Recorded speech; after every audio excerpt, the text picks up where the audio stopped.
10 minutes. That is all it took for a 20-year legacy to crumble into dust. It wasn't a mechanical failure, and it wasn't a storm. It was a choice made by a flight attendant and a captain who thought power was determined by the color of a passenger's skin and the cut of his suit. When 17-year-old Lincoln Maxwell was ordered to vacate seat 1A for a more priority traveler, he didn't scream. He didn't fight. He simply made one phone call. By the time the landing gear retracted, $1.7 billion in airline assets had been frozen solid. This is the story of the most expensive mistake in aviation history. The recycled air inside the cabin of Zenith Airways Flight 909 smelled of fresh leather, expensive cologne, and the faint, sterile scent of disinfectant. It was the scent of exclusivity. First class on the Dreamliner service from New York's JFK to London Heathrow was not merely a mode of transport, it was a sanctuary for the untouchable elite. Lincoln Maxwell sat in seat 1A, a window seat that offered a panoramic view of the tarmac, where ground crews in neon vests scurried like beetles. Lincoln was 17. Though his lanky frame and the soft, youthful curve of his jawline made him look younger, he wore a charcoal grey hoodie, simple black joggers, and battered sneakers that had seen better days on the basketball courts of Chicago. On his lap rested a worn copy of The Intelligent Investor, its pages dog-eared and highlighted in neon yellow. He looked entirely out of place. To the casual observer, Lincoln was an anomaly in this cabin of bespoke suits and designer handbags. He didn't fidget with a Rolex or bark into a cell phone about quarterly earnings. He simply stared out the window, watching a fuel truck maneuver near the wing. His expression unreadable. "Excuse me." The voice was clipped, nasal, and dripping with an entitlement that had been fermented over decades of country club memberships. Lincoln didn't turn immediately. He finished reading a paragraph, marked his page with a slender finger, and then slowly rotated his head. Standing in the aisle was a man who looked like he had been manufactured in a factory that produced corporate villains. He was in his late 50s, wearing a navy pinstripe suit that cost more than most people's cars. His face was flushed a deep, unhealthy red, likely from a pre-flight scotch in the lounge, and his silver hair was slicked back with severe precision. This was Charles D. Kensington. Behind Kensington stood a flight attendant named Patricia. She was tall, blonde, and wore her uniform with the rigid stiffness of a prison warden. Her smile was painted on, tight and failing to reach her eyes, which were darting nervously between the man in the suit and the boy in the hoodie. "I believe," Kensington said, his voice raising an octave so the surrounding passengers could hear, "that you are in my seat, son." Lincoln looked down at the boarding pass resting on his armrest. It clearly read 1A. "I don't think so," Lincoln said softly. His voice was calm, a stark contrast to the aggressive energy radiating from the man looming over him. "My pass says 1A. This is 1A." Kensington let out a sharp, derisive laugh. He turned to Patricia, gesturing wildly at Lincoln, as if pointing out a stain on a pristine tablecloth. "Patricia, is it... Look at this. We have a stowaway situation, or perhaps a ticketing error. Either way, remove him. I have a meeting in London at 9, sharp, and I require the bulkhead for legroom." Patricia stepped forward. She had been flying for Zenith for 15 years. She knew the profile of a first-class passenger. They were older. They were white. They were demanding. They certainly didn't wear hoodies. "Sir," Patricia said to Lincoln, her voice dropping the customer service facade and adopting a tone usually reserved for disobedient children. "Let me see your boarding pass." Lincoln held it up. Patricia snatched it from his hand. She scanned it, her eyes narrowing. It was valid. Lincoln Maxwell. Seat 1A. Paid in full. But in her mind, the logic didn't track. Systems made errors. Glitches happened. A boy like this, black, young, dressed like a runaway, didn't pay $12,000 for a transatlantic flight. He probably hacked the system or found a printed pass someone dropped.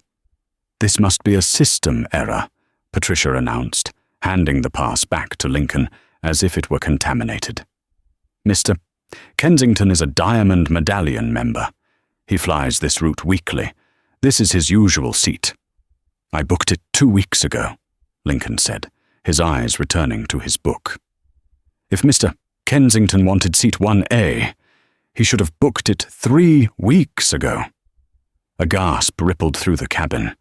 A woman in 2B, draped in a fox fur stole despite the climate control, lowered her sunglasses to gawk. Kensington's face turned a shade of purple that bordered on violet. "Excuse me, do you know who I am? I am the Senior Vice President of Argyle Logistics. My company spends $4 million a year with this airline. And you look like you should be in the cargo hold, not the bulkhead." "Mr. Kensington, please," Patricia soothed. Placing a hand on his arm, she turned her glare back to Lincoln. "Sir, I'm going to have to ask you to move. We have a seat available in economy comfort. Row 34. It has extra legroom. I will issue you a voucher for the difference in fare." Lincoln didn't move. He didn't blink. He looked at Patricia. Really looked at her, studying her name tag. Patricia W. "No," Lincoln said. The single syllable hung in the air like a gunshot. "Excuse me." Patricia blinked, stunned by the refusal. "I paid for this seat. I selected this seat. I am sitting in this seat. I am not moving to row 34. Kensington slammed his briefcase down on the floor. "This is outrageous. Captain, get the captain out here." The commotion had now effectively halted the boarding process. Passengers from business class were craning their necks to see what the hold-up was. The whispers began. Is he dangerous? Why won't he just move? Kids these days have no respect. Lincoln felt the heat rising in his chest, the familiar burn of injustice that he had been warned about his entire life. "Keep your head down," his father used to say. "Don't give them a reason." But his father was gone, and the man who raised him had taught him something different. Never surrender what is rightfully yours. Lincoln. Not an inch. "I'm not moving," Lincoln repeated, his voice slightly louder, carrying a steeliness that surprised even him. Patricia straightened up, her face hardening into a mask of bureaucratic cruelty. "If you do not cooperate, I will have to classify you as a security threat. Do you understand what that means? It means the marshals. It means the no-fly list. It means you go to jail, kid. Now, get up." The threat of the no-fly list usually worked. It was the nuclear option in the aviation world, a terrifying abyss of bureaucracy that could strand a person forever. Patricia watched the boy's face, expecting fear.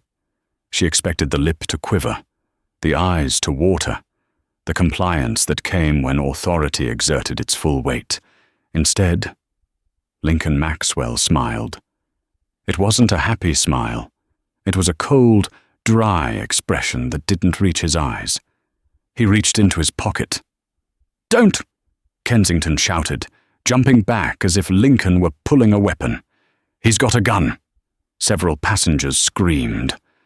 The woman in the fur stole Dove beneath her blanket. Lincoln slowly, deliberately, pulled out a sleek, black smartphone. It was an unreleased prototype, devoid of logos, thinner than a credit card. He placed it gently on the armrest. "I'm checking the time," Lincoln said, his voice cutting through the panic Kensington had tried to manufacture. The cockpit door opened with a mechanical hiss. Captain Rogers stepped out. He was a man of significant girth, with a mustache that bristled with irritation. He had been running through the pre-flight checklist and was already annoyed by a fuel delay. Now, a disturbance in the cabin was the last thing he needed. "What is going on out here?" Rogers demanded, his voice booming. "Captain," Kensington said, stepping forward and smoothing his suit jacket, instantly switching from aggressive bully to aggrieved victim. "This individual refuses to vacate my seat. Patricia has offered him a generous downgrade, and he is being belligerent. He just reached into his pocket in a threatening manner." Rogers looked at Lincoln. He saw the hoodie. He saw the skin color. He saw the youth. He didn't see a paying customer. He saw a problem. "Son," Rogers said, stepping into the boy's personal space. "We don't tolerate games on my aircraft. You are delaying departure. You are disturbing these good people. Now, grab your bag and head back to row 34, or you're getting off the plane entirely. Those are your options." Lincoln looked up at the captain. "I have a ticket. It is a binding contract. You are in breach of that contract if you move me without a valid safety reason. Is there a safety reason?" Captain Rogers's face darkened. He wasn't used to being cited contract law by teenagers in hoodies. "The safety reason is that you are causing a disturbance. I am the commander of this vessel. My word is law. You are disrupting the peace of the flight deck." "I haven't raised my voice," Lincoln countered. "Mr. Kensington is the one shouting. Patricia is the one threatening me. I am simply reading." "That's it," Rogers snapped. He keyed the radio on his shoulder. "Security to the gate. We have a non-compliant passenger in 1A, requesting removal." The air in the cabin shifted from tense to electrified. This was it. The point of no return. "You're making a mistake," Lincoln said. He wasn't pleading. He was stating a fact, like observing that the sky was blue. "The only mistake," Kensington sneered, leaning down so close that Lincoln could smell the coffee on his breath. "Was you thinking you belonged in here with us? Go back to where you belong." Lincoln closed the intelligent investor. He placed it carefully into his backpack. He stood up. He was taller than he looked, while seated 6'2".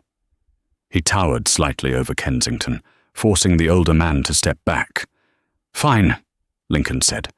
"I'll get off." "Good choice," Patricia huffed, crossing her arms. "Get your things."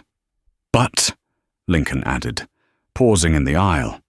He looked at the captain, then at Kensington, and finally at Patricia. "I need to make a call before I leave the jetway. I have to explain to the person who paid for this ticket why I won't be arriving." "Call whoever you want," Rogers waved a dismissive hand. "Just get off my plane." Lincoln slung his backpack over one shoulder. He began the walk of shame. It was a ritual designed to humiliate. He had to walk past the other first-class passengers, who looked at him with a mix of pity and disdain. He walked past the business class section, where heads turned and whispers hissed like steam. Must be a drug dealer. Probably stole the credit card. About time they cleaned up this airline. Lincoln absorbed every word. He filed them away. He didn't look down. He kept his chin high, his eyes fixed on the exit door. As he stepped onto the jet bridge, the cool, damp air of the terminal hit him. 2 airport police officers were waiting there, hands resting near their belts, expecting a fight. "This him," one officer asked Patricia, who had followed him out to ensure he actually left. "That's him," she said, practically spitting the words. "Make sure he doesn't try to reboard." "I'm not reboarding," Lincoln said calmly to the officers. "I'm leaving. But first." He unlocked the prototype phone. He didn't scroll through contacts. He dialed a number from memory, a number that very, very few people in the world possessed. It rang once. "Yes." A voice answered instantly. It was a voice that sounded like grinding gravel old, tired, but infinitely powerful. "Grandfather," Lincoln said. Patricia, who was turning to head back into the plane, froze. She paused, her hand on the fuselage door. "Grandfather Lincoln." The voice on the other end softened, but the intensity remained. "You should be in the air. Why am I hearing terminal noise?" "I was removed from the flight," Lincoln said, his voice devoid of emotion. "Captain Rogers and a flight attendant named Patricia ordered me off. They gave my seat to a man named Charles Kensington. They said I was a security threat because I wouldn't move to economy." There was a silence on the other end of the line. It was a terrifying silence. It was the silence of a tsunami drawing back the water before the wave hits. "Are you hurt?" "No, just humiliated. They called the police." "Is the plane still at the gate?" "Yes, they are closing the doors now." "Lincoln," the voice said, "do not leave that gate. Give me 2 minutes." "What are you going to do?" Lincoln asked. "I'm going to remind them who owns the fuel in their tanks." The voice growled. "I'm initiating the freeze." Lincoln hung up. He looked at Patricia, who was still hovering by the door, a confused look on her face. "Problem?"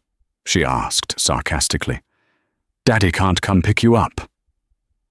Lincoln looked at her, and for the first time, a genuine smile touched his lips. It was a smile of pity. "No," Lincoln said. "He's not coming to pick me up. He's coming to shut you down." Patricia rolled her eyes and stepped back onto the plane. The heavy door slammed shut. The locks engaged. Inside the cockpit, Captain Rogers settled into his seat. "Problem solved," he muttered to his co-pilot. "Let's push back. We're 10 minutes behind." He reached for the throttle to signal the tug driver. But nothing happened. The radio crackled. It wasn't the tower.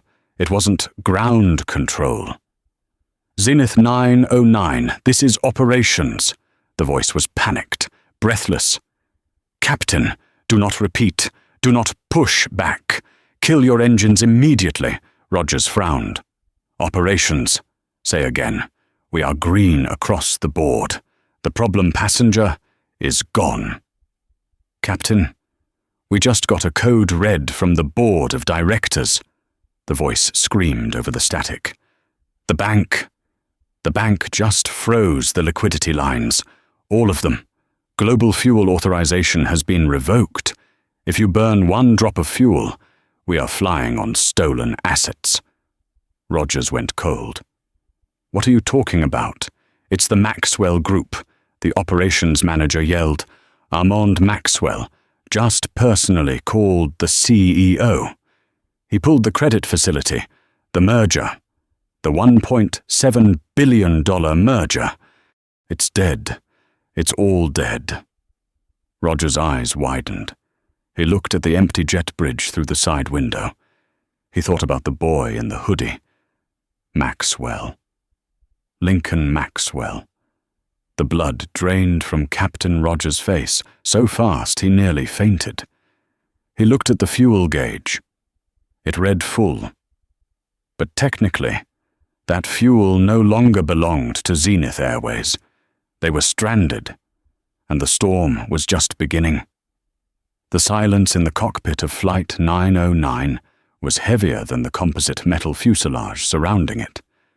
Captain Rogers stared at the radio handset as if it were a venomous snake that had just bitten him. the echo of the operations manager's scream. "If you burn one drop of fuel, we are flying on stolen assets bounced around his skull."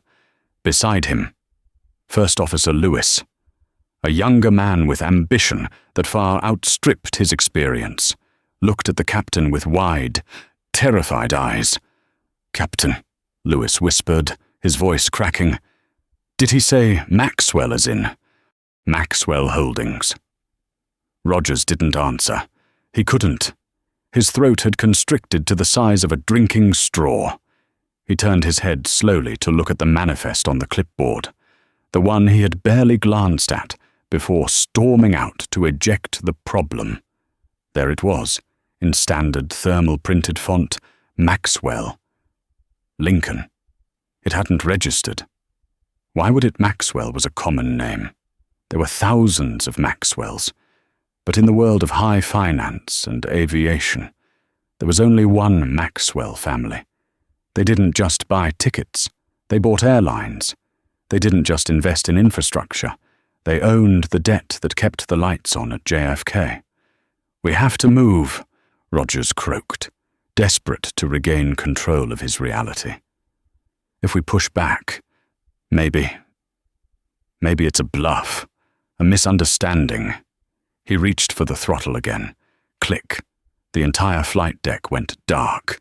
The instrument panels, usually a Christmas tree of amber and green LEDs, died instantly. The hum of the auxiliary power unit, APU, spooled down into a sickening whine of silence. "What did you do?" Rogers snapped at Lewis. "I didn't touch anything," Lewis cried, his hands held up in surrender. "The power, it just cut. Everything. We're dead stick." The sudden loss of power rippled through the cabin instantly. The ambient lighting in first class flickered and died, replaced by the harsh, grey daylight filtering through the windows. The gentle hum of the air conditioning ceased, and in its place, the stagnant, recycled air began to warm up immediately. In seat 1A, Charles Kensington looked up from his Financial Times, irritated. "Now what, Patricia? Why is the air off?" Patricia was standing in the galley, gripping the counter. She had heard the cockpit door open and the frantic whispers. She had seen the color of the captain's face. She walked into the aisle, her professional mask slipping. "Ladies and gentlemen," she began, her voice trembling slightly, "we are experiencing a minor technical difficulty. The captain is resetting the systems. Please remain seated." "Resetting the systems," Kensington barked, unbuckling his seatbelt. "We are already 20 minutes late because of that thug you had to drag off. Now the plane is broken. This is incompetent. I need a drink. Bring me a scotch. Neat." Patricia looked at him. For the first time in her career, the sight of a diamond medallion passenger didn't evoke deference. It evoked nausea. She looked at seat 1A, the seat that Lincoln Maxwell had vacated with such quiet dignity. "We have no power, Mr. Kensington," she said, her voice unusually sharp.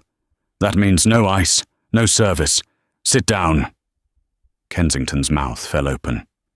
"Excuse me. Do you want a letter in your file?" "I don't think I'm going to have a file after today," she muttered, more to herself than him. The temperature in the cabin was rising. Without the APU, the Dreamliner was essentially a sealed aluminum tube baking in the sun. The luxury of first class was stripping away layer by layer. The leather seats became sticky. The air grew heavy. Then, the pilot's voice came over the intercom. But it wasn't the confident baritone of Captain Rogers. It was the terrified, tinny voice of a man speaking through a battery-operated megaphone from the cockpit door. "Folks, this is the captain. We have been ordered to hold position. We have a Situation regarding the aircraft's lease. Lease.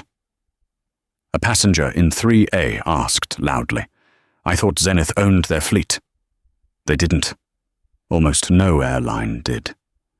They leased the engines, the airframes, and the avionics from massive holding companies. And the largest of those holding companies was Aegis Capital, a subsidiary of the Maxwell Group. Outside on the tarmac, the scene was chaotic. The fuel truck that had been preparing to top off the tanks suddenly engaged its reverse gears, peeling away from the aircraft as if the plane were radioactive. The tug driver, who had been latched onto the front landing gear, unhooked his tow bar and drove off without a wave. They were being abandoned. Inside the terminal, Lincoln Maxwell stood by the floor-to-ceiling glass, watching the activity around the plane. He hadn't moved.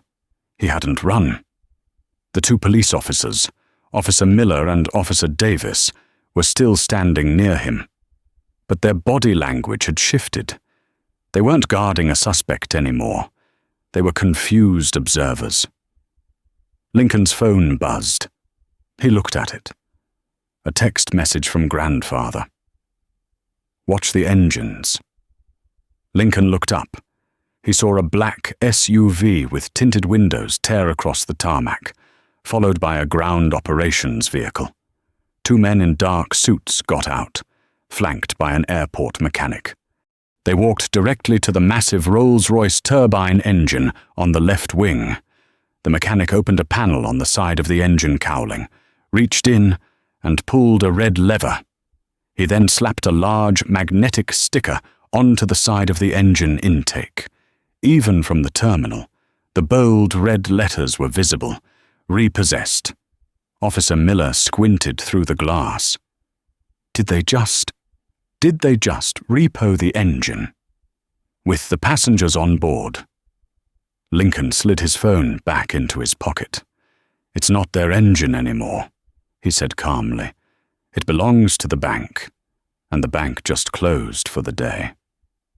3,000 miles away, in a glass-walled boardroom on the 45th floor of a skyscraper in downtown Chicago, Lawrence Archibald, the CEO of Zenith Airways, was in the middle of a toast. To the merger, Archibald beamed, raising a crystal glass of sparkling water, and to the $1.7 billion liquidity injection that will make Zenith the premier carrier of the Atlantic. Around the mahogany table, 12 board members raised their glasses. They were celebrating the deal of the decade. Zenith had been struggling with debt, and this merger with a European conglomerate was their lifeline. The deal was underwritten by Maxwell Global, the only firm with the capital deep enough to insure the risk. Archibald took a sip, savoring the victory.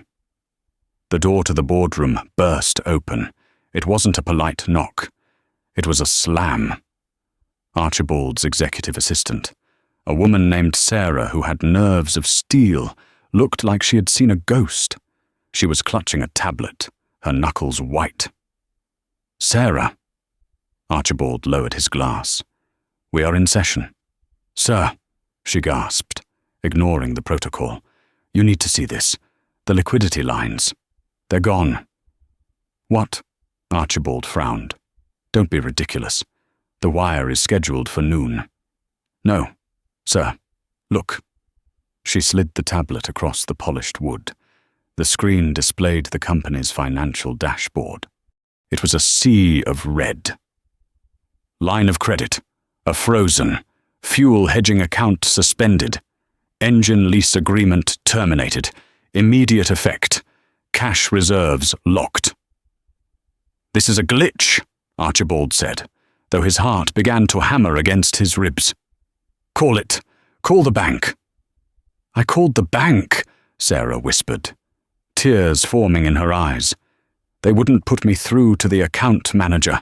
They transferred me to legal. And then... Sarah swallowed hard. Then the phone rang. It's for you. Line 1. It's Armand Maxwell. The room went so quiet you could hear the hum of the server drives in the next room. Armand Maxwell didn't make phone calls. He moved markets. If he was on the phone, the world was ending. Archibald picked up the conference phone in the center of the table. His hand shook. He pressed the speaker button. "Mr. Maxwell," Archibald said, trying to project confidence. "We seem to be having a technical issue with the transfer." "There is no issue, Lawrence." The voice on the other end was like grinding tectonic plates. It was deep, rasping, and utterly devoid of warmth. "I have terminated the agreement." "Terminated?" Archibald stood up, sweat instantly breaking out on his forehead. "You can't do that. We have a signed contract. The merger is announced. If you pull the funding now, Zenith enters bankruptcy by close of business. This is a $1.7 billion breach.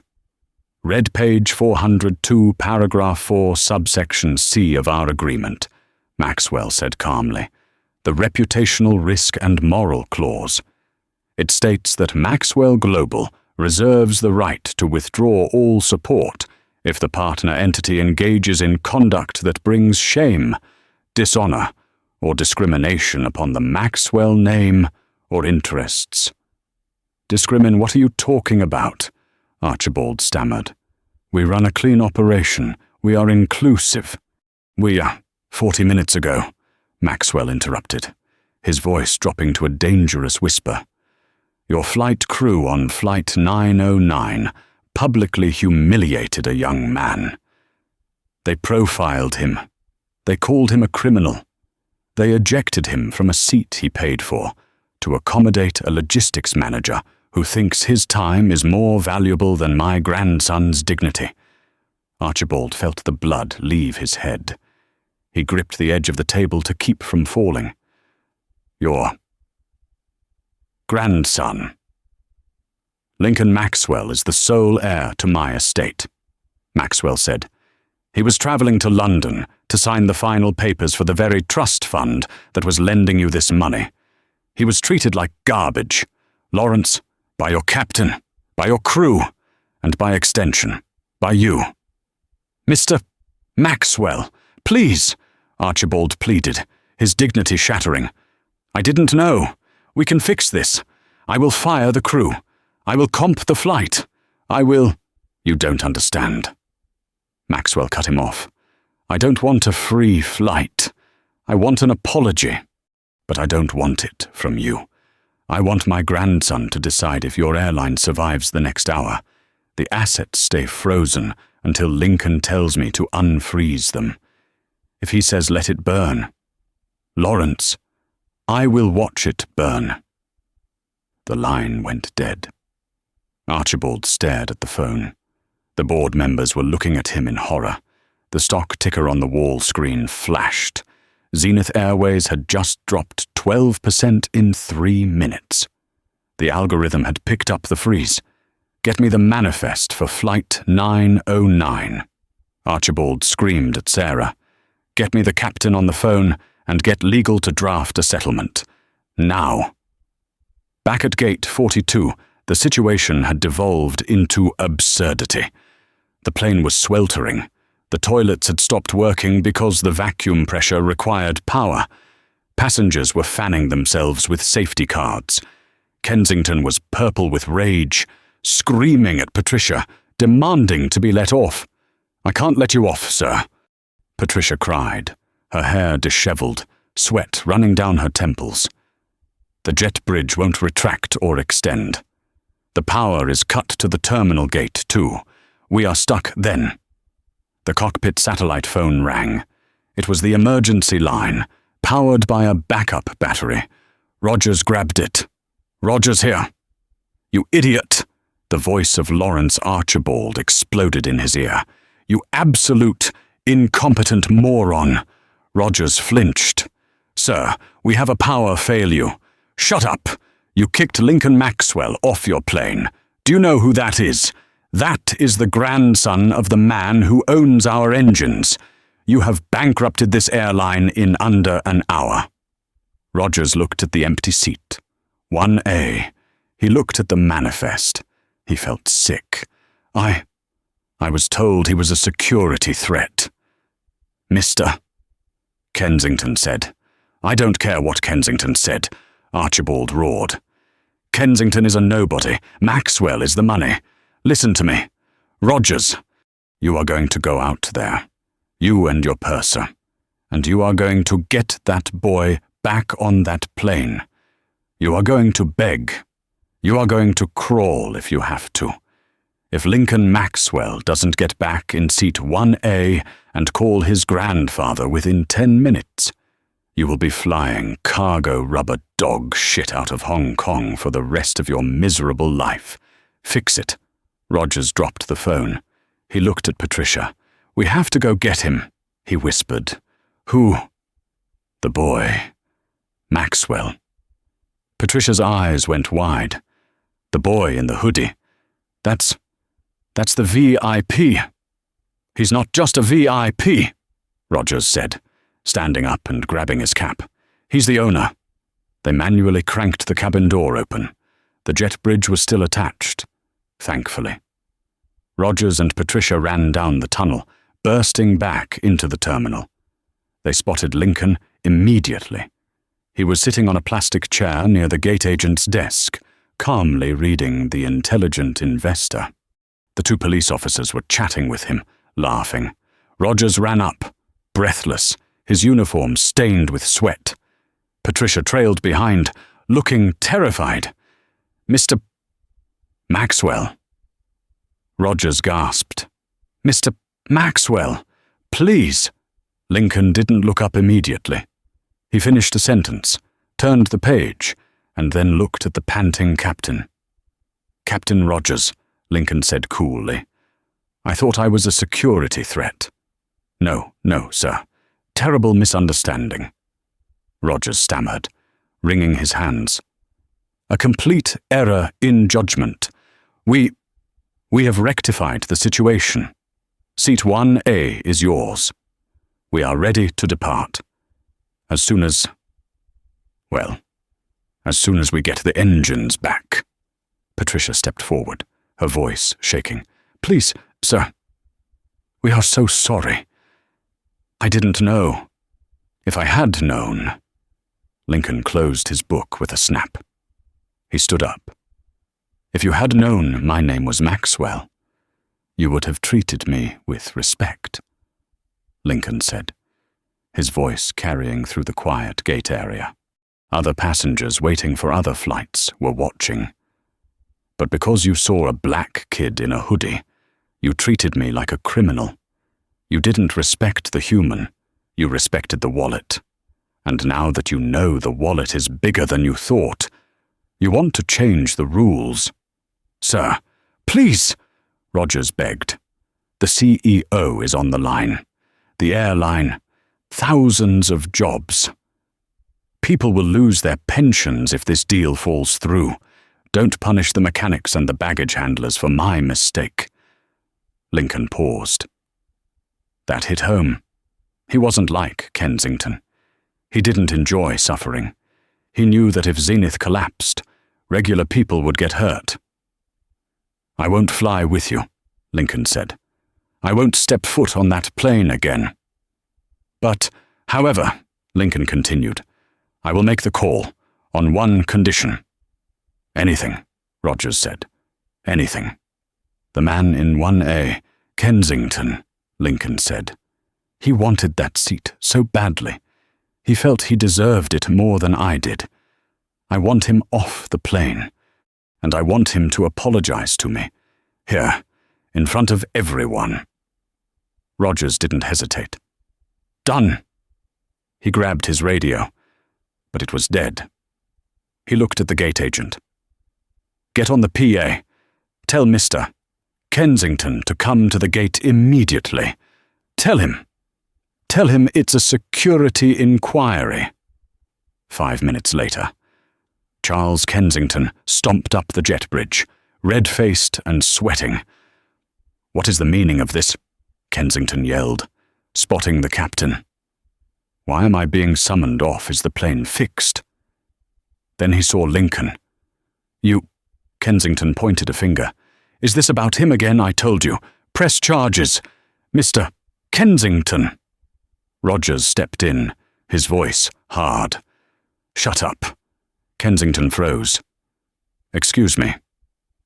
This young man, Rogers gestured to Lincoln, is Lincoln Maxwell. His family owns the liquidity line for your company, Argyle Logistics, and for this airline. Because of your behavior and my stupidity, the Maxwell Group has frozen all global assets. Your company credit cards probably aren't working right now either. Kensington turned pale. He patted his pocket. Checking for his phone, he pulled it out. 5 missed calls from his CFO. 1 text. Accounts frozen. What is happening? Kensington looked at Lincoln. The arrogance evaporated, replaced by a raw, primal fear of financial ruin. Kensington stammered. I didn't. Apologize, Rogers commanded. Kensington looked around. The police were watching. The gate agents were watching. A crowd had gathered. He looked at the 17-year-old boy in the hoodie, the boy he had called a stowaway. I apologize, Kensington mumbled, looking at his shoes. Louder, Lincoln said softly. I can't hear you over the sound of your entitlement. Kensington took a deep breath. His face burned with shame. I apologize, I was wrong. I should not have taken your seat. Lincoln looked at him for a long moment. Then he nodded. You can keep the seat. Mr. Kensington, Lincoln said. I'm taking the next flight on British Airways, but enjoy the legroom. It cost you your job. Lincoln turned to Rogers. I'll call my grandfather. The fuel will be authorized in 5 minutes. He turned and walked away, the police officers parting to let him through. He didn't look back. Rogers sagged against the podium. Patricia was sobbing quietly.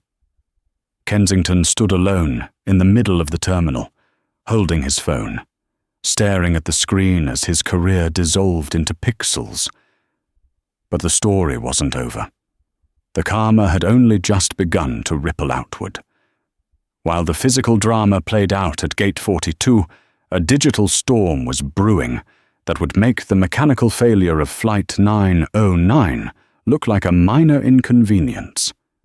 In Seat 2F, a teenage girl named Chloe, a digital native with a following of 3 million on TikTok, had been filming from the moment Charles Kensington raised his voice. She hadn't been obvious about it. Her phone was propped against her latte, the camera lens peeking out just enough to capture the entire exchange in high definition.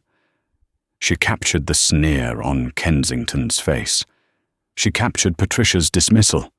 She captured Captain Rogers' arrogance. And, most importantly, she captured Lincoln Maxwell's quiet, dignified exit. As the plane sat on the tarmac, waiting for the fuel authorization to clear, Chloe edited the footage. She added captions. She zoomed in on Kensington's diamond medallion luggage tag. She overlaid the text, "Billionaire Air kicked off flight for looking wrong. Wait for the ending." She hit post. By the time the engines finally spooled up, Armand Maxwell, having kept his word and unfreezing the assets exactly 5 minutes after Lincoln's call, the video had 10,000 views. By the time the flight reached cruising altitude over the Atlantic, the video had 10 million views. The onboard Wi-Fi, which Zenith Airways charged $25 an hour for, became the instrument of their destruction. Passengers began to receive texts from friends and family on the ground. "OMG, are you on that flight? It's trending #1 worldwide. Who is the guy in 1A? The internet wants his head. Sell your Zenith stock now." Charles Kensington, oblivious to the digital apocalypse, was sipping his scotch. finally relaxed. He had won. He had his seat. He stretched his legs out, feeling the hum of the engines, thinking about his meeting in London. He opened his laptop to check his work email. Access denied.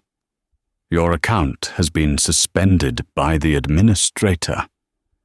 He frowned. He tried his personal banking portal. Account locked. Please contact your branch immediately. That's odd, Kensington muttered. He flagged down Patricia. The Wi-Fi seems to be blocking my corporate access. Reboot the router. Patricia looked at him. Her face was pale, her eyes rimmed with red. She wasn't the haughty gatekeeper anymore. She was a woman watching her life implode. It's not the router, Mr. Kensington, she whispered, leaning in so the other passengers wouldn't hear, though they were all staring at him anyway. Have you seen the news? I don't watch the news, he snapped. You are the news, she said, handing him her personal tablet. Kensington looked at the screen. It was a CNN headline, breaking news banner in bright red. Airline stock crashes 40% after racial profiling incident involving Maxwell Air. Logistics exec identified as instigator. Below it was a still image from Chloe's video. It was Kensington's face, twisted in a snarl, pointing a finger at Lincoln. The caption read, "The face of entitlement." Kensington's hand began to shake. The scotch in his glass created mini tsunamis. This is out of context. I can sue. I'll sue the girl. I'll sue the airline. You can't sue the world. Charles! A voice came from across the aisle. It was the woman in the fur stole, seat 2B. She was holding her phone up, reading a press release. My husband just texted me. He's on the board of Argyle Logistics, your company. Kensington stared at her. And they just held an emergency vote, she said, her voice dripping with the same ice he had used earlier. You're fired. Charles, effective immediately. They are issuing a statement distancing themselves from your personal conduct. You don't have a job to go to in London. Kensington dropped the tablet. It clattered onto the tray table. The silence in the first-class cabin was deafening. Every eye was on him. There was no sympathy, just the cold, hard gaze of judgment. He was trapped in a metal tube at 35,000 feet, flying toward a city where he was now a pariah, surrounded by people who despised him, stripped of the title that gave him his power. For the next 6 hours, Charles Kensington didn't move. He didn't eat. He didn't drink. He just stared at the seat back in front of him, the seat Lincoln Maxwell should have been in, and realized that the $12,000 ticket had cost him everything. The descent into London. Heathrow was usually a routine affair for Captain Rogers, a choreographed dance of flaps, landing gear, and radio frequencies he could perform in his sleep. But today, the approach felt less like a landing and more like a funeral procession. Inside the cockpit, the silence was absolute. First Officer Lewis stared straight ahead at the instrument panel, his hands resting lightly on the yoke. But his knuckles were white. He hadn't spoken a word to Rogers since they crossed the Irish Sea. The trust that forms the backbone of any flight crew had been severed, replaced by a thick, suffocating tension. Rogers keyed the radio, his voice sounding hollow in his own ears. Heathrow Tower, Zenith 909, established on the localizer for runway 27L. The response from the tower was immediate, but it lacked the casual, rhythmic cadence of typical air traffic control. It was clipped, formal, and icy. Zenith 909 Tower, you are cleared to land. Be advised, you are not cleared for Gate 42. You are directed to a remote hard stand on the north apron. Do not deviate." Rogers felt a cold knot tighten in his stomach. A remote hard stand. That was where they sent cargo freighters, hazmat flights, or planes with security risks. It was the penalty box of the airport. "Copy. Tower," Rogers whispered. Defeat washing over him. "Remote stand. Requesting ground support for passenger disembarkation." "Ground support is standing by. 909, along with local authorities. Police will board the aircraft immediately upon engine shutdown. Remain on this frequency." Rogers slumped in his seat, the gold stripes on his shoulder boards suddenly feeling like heavy chains. He looked over at Lewis. "It's over," he murmured, the reality finally piercing his denial. "My pension, my license, 30 years of flying, gone in 6 hours." Lewis didn't look at him. He kept his eyes fixed on the runway lights, piercing the grey London fog. "You made a choice, Captain," Lewis said softly, his voice trembling with a mix of anger and disappointment. "We all have to live with it now."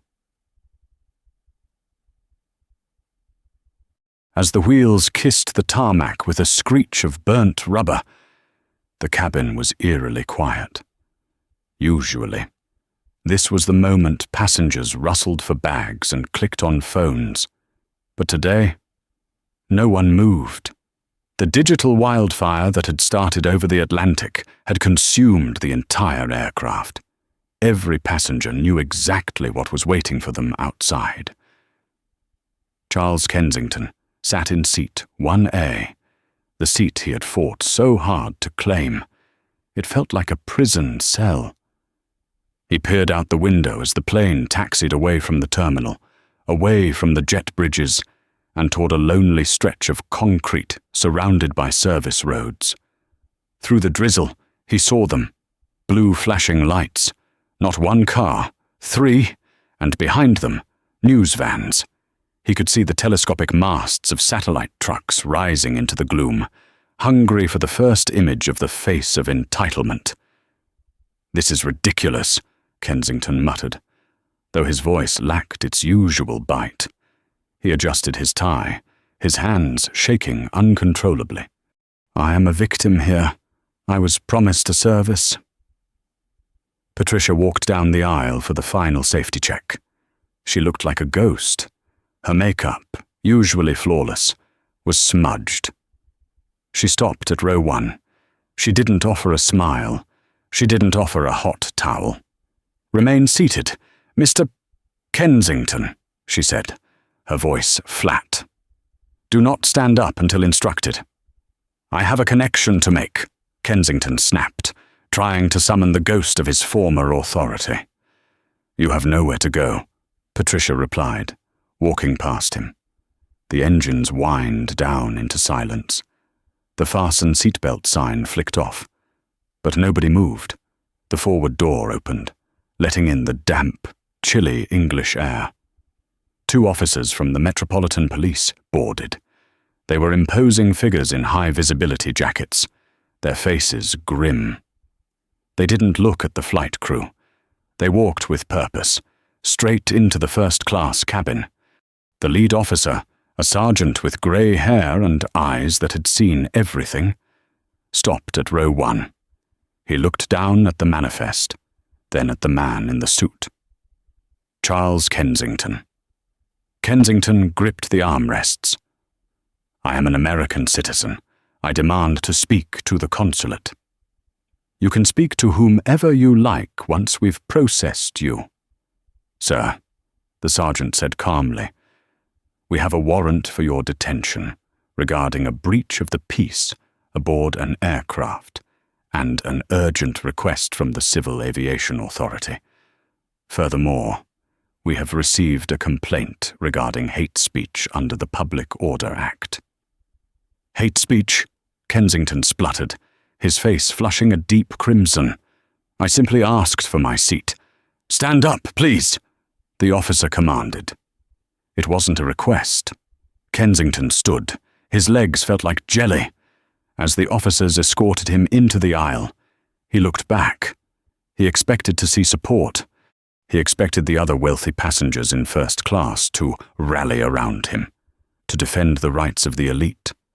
Instead, the woman in 2B, the one who had delivered the news of his firing, held up her phone and snapped a photo. "Smile, Charles," she said coldly. "It's for the shareholders." As Kensington was marched through the curtain into the business class cabin, and then past the economy section toward the rear exit stairs, a sound began. It started low, a single rhythmic clap from a teenager in row 34, then another, then another. Within seconds, the entire economy cabin was slow clapping. It wasn't applause. It was a wall of sound, a collective judgment from 200 people who were tired of being treated as less than. Kensington kept his head down, the sound battering him like physical blows. He stepped out onto the metal stairs, into the rain, and into the flashing bulbs of the paparazzi. 2 days later, the rain had cleared, leaving London bathed in a crisp, cool sunlight. In a private office overlooking the Thames, the atmosphere was quiet and contemplative. The office belonged to Armand Maxwell. It was a room of mahogany and leather, smelling of old books and immense power. Lincoln Maxwell sat in a wing-back chair, sipping Earl Grey tea. He wore a fresh hoodie, this one navy blue, and looked out at the city skyline. "You handled the press well," Armand said, placing a newspaper on the desk. The headline read, "Heir to the Empire. Lincoln Maxwell speaks on dignity." "You didn't shout. You didn't demand retribution. You just told the truth." "I didn't want to be a story, grandfather," Lincoln said quietly. "I just wanted to get to London. And yet, you've done more than that." Armand leaned forward, his eyes sharp. "Zenith Airways is currently trading at pennies. The board has resigned. The creditors are circling like vultures. The brand is toxic. We could let it die. It would be a significant tax write-off for the family trust." Lincoln turned from the window. He thought about the flight. He didn't think about Kensington or Captain Rogers. He thought about the tired flight attendants in the back of the plane who had smiled at him when he boarded. He thought about the mechanics he had seen on the tarmac, the baggage handlers, regular people with mortgages and families who were about to lose everything because of the arrogance of a few men at the top. "No," Lincoln said firmly. "Don't let it die." Armand raised an eyebrow, intrigued. "Oh, you want to save the company that humiliated you." "I want to own it," Lincoln said. "Buy it. All of it. Hostile takeover. Take it private so we don't have to answer to a board that cares more about diamond medallion status than human decency." Armand smiled, a slow, predatory grin of approval. And then we clean house," Lincoln continued, his voice gaining strength. "Fire the executive team, fire the captain, but keep the ground staff.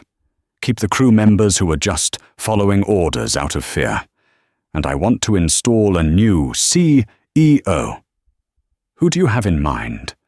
We have headhunters on retainer." Lincoln reached into his backpack and pulled out a folded piece of paper. It was a printout of a flight log. "The first officer, Mark Lewis," Lincoln said. "I read the flight transcript. He tried to stop Rogers. He logged a formal objection in the computer system before the power died. He risked his career to do the right thing, even when he didn't have the authority to stop it.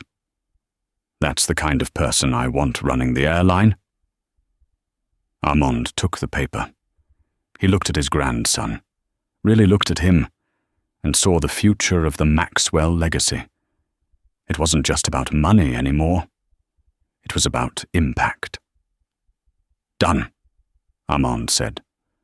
"We'll call it Aegis Air. A shield, protection." 6 months later, the transformation was swift and brutal for some, miraculous for others. Charles Kensington sat in a small, cramped office in an industrial park in Slough. The walls were thin, and the smell of diesel fumes from the trucking yard outside was constant. He was working as a freelance logistics consultant, earning in a month what he used to spend on a single dinner. His phone never rang. His friends from the country club had stopped inviting him to events. He was a pariah, a living cautionary tale. Every time he saw a plane streak across the sky, he felt a bitter pang of regret. Patricia had left aviation entirely. The shame was too public. She found work in retail, managing a high-end boutique. She was quieter now, more observant. When customers were rude or demanding, she didn't snap back. She remembered the boy in the hoodie, and she treated every person who walked through her door with a level of respect she had once reserved only for the wealthy. And Lincoln Maxwell. He was back at JFK International Airport. He stood at the counter of the newly branded Aegis Air. The signage was sleek, matte black with gold lettering. The staff looked happier, lighter. Lincoln adjusted his backpack. He was wearing the same style of comfortable clothes, sneakers, and a hoodie. He handed his boarding pass to the gate agent. She scanned it, and her eyes widened slightly as she saw the name. She looked up, ready to offer the VIP treatment, to call a manager, to roll out the red carpet. Lincoln caught her eye and shook his head gently. "Just a passenger," he said softly. The agent smiled, a genuine, warm smile. "Have a great flight. Mr. Maxwell, seat 1A is ready for you." Lincoln walked down the jet bridge. He didn't walk with the swagger of a conqueror, but with the quiet confidence of a young man who knew the truth. Power isn't about the seat you take. It's about the stand you make. In a world obsessed with status, Lincoln Maxwell taught us that dignity is the only currency that truly matters. He showed that silence can be louder than screaming, and that one phone call, made by the right person for the right reasons, can bring an empire to its knees. Zenith Airways thought they were removing a problem. Instead, they removed their own future. Karma didn't just hit back, it restructured the entire industry. If you enjoyed this story of justice served cold and billions frozen, make sure to hit that like button. It really helps the channel grow.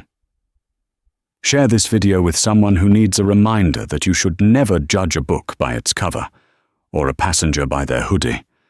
And don't forget to subscribe and ring the bell so you never miss a story. Let me know in the comments. What would you have done if you were Lincoln? Thanks for watching, and stay tuned for the next flight.